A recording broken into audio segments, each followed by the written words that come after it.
Okay, anti psychotic drugs. Archana ये बहुत simple से ड्रग्स हैं, इतना परेशान वाली बात नहीं है।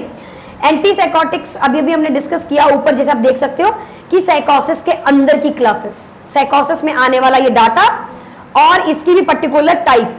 तो फर्स्ट कौन सा हम पढ़ रहे हैं? Anti psychotics. ओके, इसकी क्लासिफिकेशन क्या है? क्या मुझे इसके बारे में बताने की जरूरत है आपको? नहीं, जो भी साइकोसिस में हो रहा है हमको वो क्लोज करना है।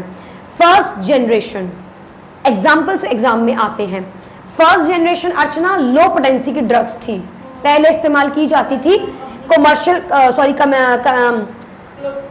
आप इनको जो है टिपिकल भी बोलते थे और कमर्शियल भी बोलते थे, ये इनके पुराने नाम हैं। ओके, एग्जाम्पल में क्लोप्रोमाजिन, कार्बामेज़ेपिन नहीं मैंने बोली है, क्लोप्रोमाजिन, प्रोक्लोप्रोमाजिन एंड थायरोडेजाइन। ये ड्रग्स आपके किस क्लासिफिकेशन के? लो पोटेंसी फर्स्ट जनरेशन, वो भी typical. Okay, next first generation but high potency, जो आज के टाइम में इस्तेमाल होती हैं। एग्जाम्पल हेलोपेरिडोल, इकलौता जो याद रखना है। और गाइस ये जो फ्लूफेनाजिन आप पढ़ रहे हो, इसको तो पता नहीं कितनी बार एम्स ने पूछा हुआ है, इसको डाल देते हैं बीच में और पूछते हैं इनमें से कौन सी ड्रग नहीं है मूड स्टेबलाइजर। ये वाली नहीं होती है क्योंकि ये आपके एंटी साइकोटिक ड्रग है, ये एंटी मेनिक ड्रग नहीं है। लेकिन फ्लुक्सेटीन नाम की ड्रग आती है तो उसके साथ ये इसको कंफ्यूज करते हैं। Got my point? So fluphenazine जो है ये आपकी anti psychotic drug first generation की है। Got my point Archana? Perfect. अब बात करते हैं सेकंड जनरेशन। सेकंड जनरेशन और एडवांस जनरेशन है, इसमें अटिपिकल एंटी साइकोटिक क्लासिफिकेशन दूसरा नाम इसका है। एग्जाम्पल आते हैं इसमें क्लोजापिन, ओके, एंड पेलिपेरिडोन एंड एप्रीपिजोल। ये आपने नहीं सुने होंगे पर क्लोजापिन आपने डेफिनेटली सुना होगा। यस, एक कार्बामेज़ेपिन का भी है, इसका भी होगा। Yes, so guys first generation low potency, high potency and second generation are typical anti psychotic drugs. Note यहां पे आपको ध्यान में रखना है, they are having high risk of metabolic side effects, increase weight and diabetes. Guys जो इकलौती line आपको याद रखनी है इसके बारे में क्या है वो कि भाई ये वेट गेन करवाती हैं और पेशेंट को मेटाबॉलिक डिसऑर्डर भी करवाती हैं। कौन सी drugs? Anti psychotic drugs. Okay, अब एक बार आप प्लीज इस डायग्राम में देख लीजिए, ये एंटी साइकोटिक्स कहां काम कर रही हैं? गाइस हमारे dopamine D1, D2, D3, D4, D5 अलग अलग टाइप के रिसेप्टर्स होते हैं। D1, D2 मेन दो टाइप के रिसेप्टर हैं। डोपामिन 1 रीनल के ऊपर काम करता है, डोपामिन 2 आपका पार्किंसन ब्रेन के ऊपर काम करता है। पार्किंसन में आप इन्हें देते हो और आप इनका एंटी साइकोटिक के अंदर क्या करते हो अर्चना? इन्हें नहीं देना है हमें। Okay, so this is like very important. अब यहां पे देखिए डोपामाइन D2 क्या कर रहा है? आ रहा है रिसेप्टर पे, लग रहा है, बाइंड कर रहा है, अपना काम कर रहा है। ओके, लेकिन कंपटीशन ला रहे हैं हम यहाँ पे किसका? एंटी साइकोटिक ड्रग्स का। ये एंटी साइकोटिक ड्रग्स जब यहाँ पे लग जाएंगे, अब डोपामिन लग नहीं सकता यहाँ पे। अब डोपामिन लग नहीं सकता है तो no dopamine no work. Got my point? अब बात आती है मैम इसमें डोपामिन को क्यों कम किया? Because guys patient are very active, very very active, we don't want any activity. हम चाहते हैं भाई वो थोड़ा शांत रहे, थोड़ा काम डाउन हो जाए। ओके, तो आप हमने पढ़ा था कि पार्किंसन और एंटी साइकोटिक के दो एग्जांपल हमने पढ़े थे हमारे किसके पास? D2 के पास। हमने पार्किंसन के अंदर डोपामिन को दिया, राइट? पार्किंसन में हमने दिया, ACH जो था वो बेचारा उसको ब्लॉक भी कर रहे थे हम और डोपामिन को दे रहे थे, एगोनिस्ट दे रहे थे।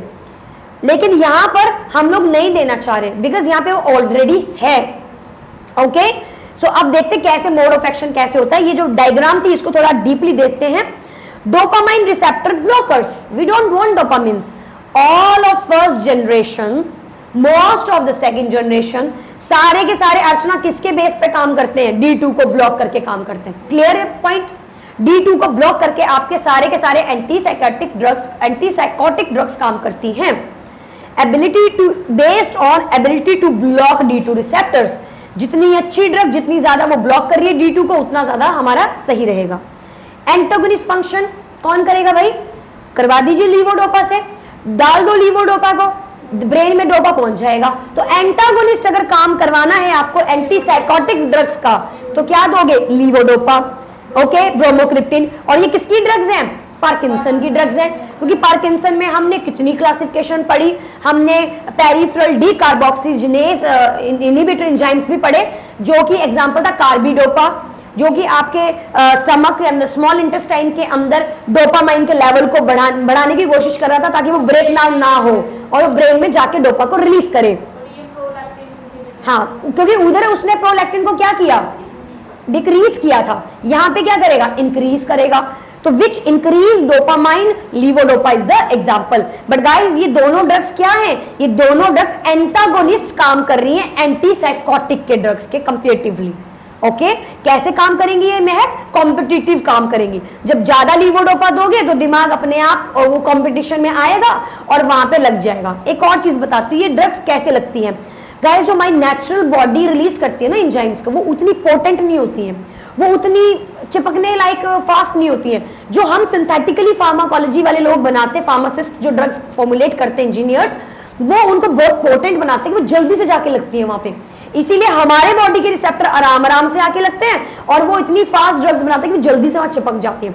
तो जब आप एक कॉम्पिटिटिव शब्द सुनते हो ना, कॉम्पिटिशन, तो इसका मतलब होता है कि ड्रग इस प्रकार से बनाई गई है कि वो पहले जाके वहां चिपक जाएगी, बाकी को आने ही नहीं देगी, खुद ही चिपक जाएगी वहां जाके, रिसेप्टर पे बाइंड करेगी। I mean okay, so what are the effects of this drugs? कुछ भी नहीं, साइकेट्रिक वाला जो सिस्टम है उसको शांत करना है, साइकिक जो बिहेवियर है पेशेंट का वो रिलैक्स करना है। तो क्या इफेक्ट होंगे रंजना इसके डोपामिन को ब्लॉक करने के? नंबर 1, इररेशनल बिहेवियर को रिड्यूस हो जाएगा, एग्रेशन पेशेंट का रिड्यूस हो जाएगा, डिस्टर्ब्ड थॉट भी रिड्यूस हो जाएंगे, एंजाइटी, हाइपर एक्टिविटी सब क्या हो जाएगा अर्चना? शांत। क्यों? क्योंकि गावा जो हमें इंक्रीज कर रहा था, ग्लूटान, देखो गाइस अब आपको एक कंसेप्ट अपने दिमाग में रखने पड़ेंगे खुद से कि आपका सोडियम, आपका कैल्शियम, आपका गाबा का डिक्रीज होना, ये सब क्या हो रहा था? ग्लूटामिन का इंक्रीज होना। क्या कर रहे थे आपके महक? ये सीजर को एक्टिवेट कर रहे थे, बॉडी को एक्टिवेट कर रहे थे, राइट? और हाँ, नहीं एक्टिवेट कर रहे हैं ना, सोडियम, कैल्शियम, ग्लूटामेट का बढ़ना एक्टिवेट कर रहे हैं सीजर को, और गाबा बेचारा शांत है। मैं क्या चाह रही हूँ? गाबा इंक्रीज हो, शांति बने, सोडियम ब्लॉक हो, कैल्शियम ब्लॉक हो, ओके, और डोपा का और एडीएच का लेवल मेंटेन रहे। तो गाइस यहाँ पर अगर डोपामिन आप दे रहे हो तो वही 3 लाइन वाला कंसेप्ट कि हम बीच में लेकर आ रहे हैं उसको, हम बढ़ा नहीं रहे हैं, हम उसको नीचे से महक बीच में लेकर आ रहे हैं, नॉर्मल पे लेकर आ रहे हैं। तो ये मत समझना मैम डोपा तो बहुत हाई हो जाएगा तो वो और भी ज्यादा, नहीं गाइस, हम उसको नॉर्मल जगह पे लेकर आए जहां उसको होना चाहिए। ये ड्रग्स उस हिसाब से काम कर रही है ताकि हम इन 3 लाइनों में से बीच में लेकर आ जाए उसको। तो इससे कभी कंफ्यूज मत होना है कि इसको ज्यादा देने से तो कुछ और होगा, नहीं, हम ज्यादा नहीं दे रहे, हम उसको नॉर्मल लेवल पे लेकर आ रहे हैं ताकि वो नॉर्मल हो जाए। सीएनएस डिक्रीज ये सब कुछ मेंटेन करेगा, लोकल एनेस्थेटिक इफेक्ट भी लेकर आएगा बॉडी के अंदर। क्लोप्रोमाजिन नॉट यूजफुल, क्यों? क्योंकि इरिटेशन भी करता है, तो इसीलिए लोकल एनेस्थेटिक इफेक्ट तो ये देता है लेकिन इरिटेशन भी करता है, तो इसीलिए इसका कोई लॉजिक नहीं है, इस पॉइंट को हम यहाँ निग्लेक्ट करते हैं। सीवीएस में क्या करेगा?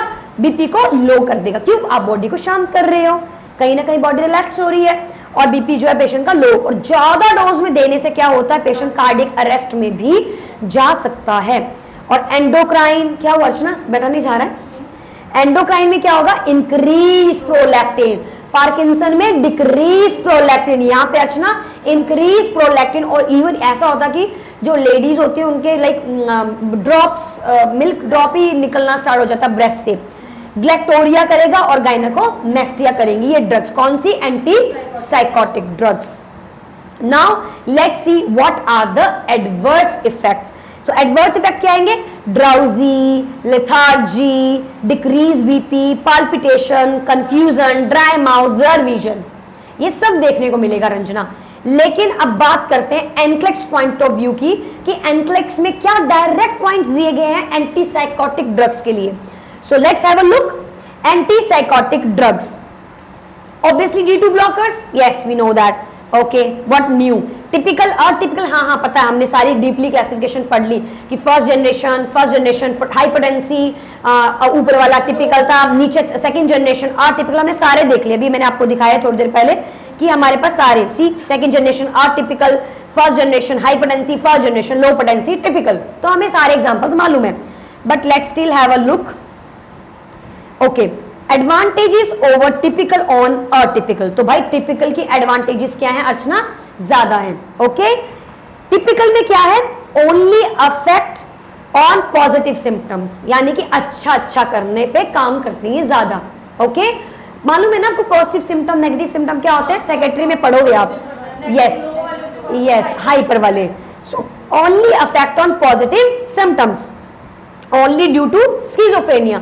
तो स्किज़ोफ्रेनिया से कुछ प्रॉब्लम चल रही है, एंटी साइकोसिस हो रहा है, तो पेशेंट को आप टिपिकल जो है वो ड्रग्स को दे सकते हो.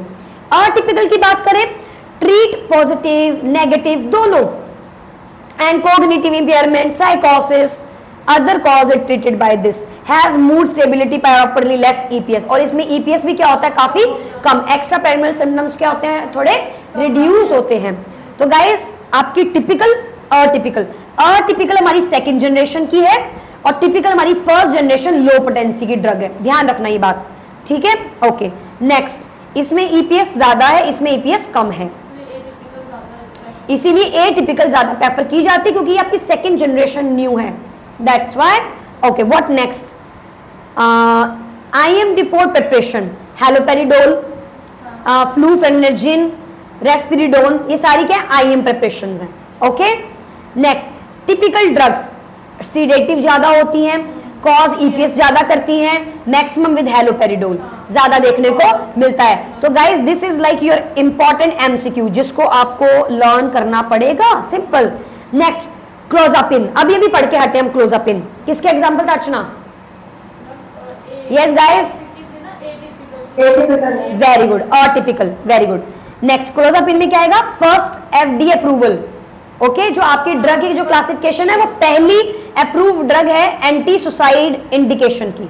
Okay, contraindicated in heart, myocarditis करती है. इसको भी आपको लर्न करना है, मैं कुछ कर नहीं सकती हूँ, आपको रटना पड़ेगा ये पॉइंट. नेक्स्ट, ओलाजापिन, ये भी हमने अभी पढ़ के हटे.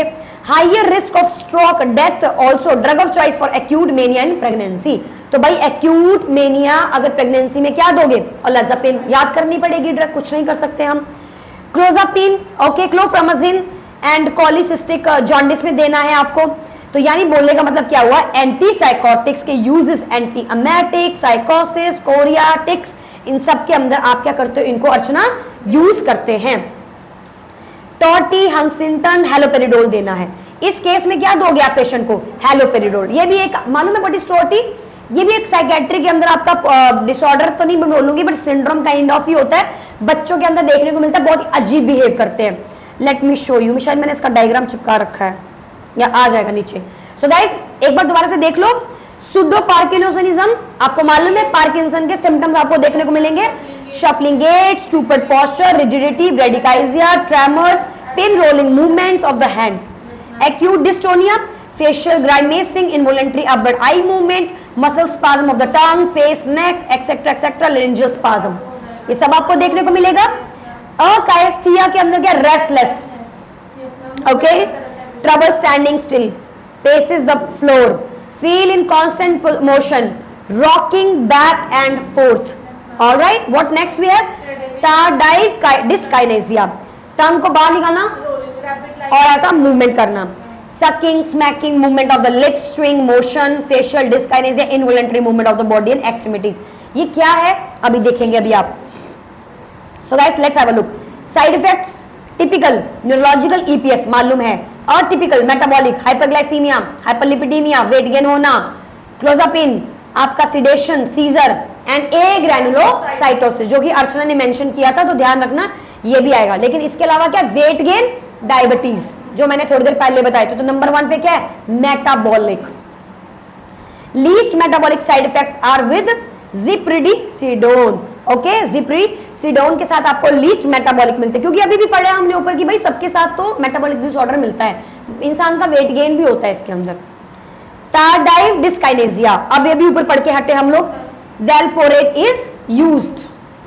ये क्या है? सारे के सारे साइड इफेक्ट्स या you can say that EPS. Neuroleptic malignant syndrome के अंदर least common, most fatal, severe thermia, यानी बॉडी एकदम इतनी ज्यादा गर्म हो जाती है, बहुत ही ज्यादा. इसे क्या क्या देते हैं ड्रग ऑफ चॉइस? डेंटोलिन। क्या देते हैं? Dantrolene. Yes, very good. Dantrolene is the drug of choice over here, ध्यान रखना इस बात का। न्यूरोलेप्टिक मैलिग्नेंट सिंड्रोम, जिसमें आपका फेटल होता है, बहुत बॉडी गर्म होती है। रैप्डोमायोलाइसिस देखने को मिलता है बहुत ज्यादा। आप क्या देखोगे कि यहाँ पर जो मसल है उसमें क्या होती है? Break down. So rhabdomyolysis is a significant medical disorder that happen when muscle fibre break down and leak their content into the bloodstream. इसे बोलते हैं रैप्डोमायोलाइसिस।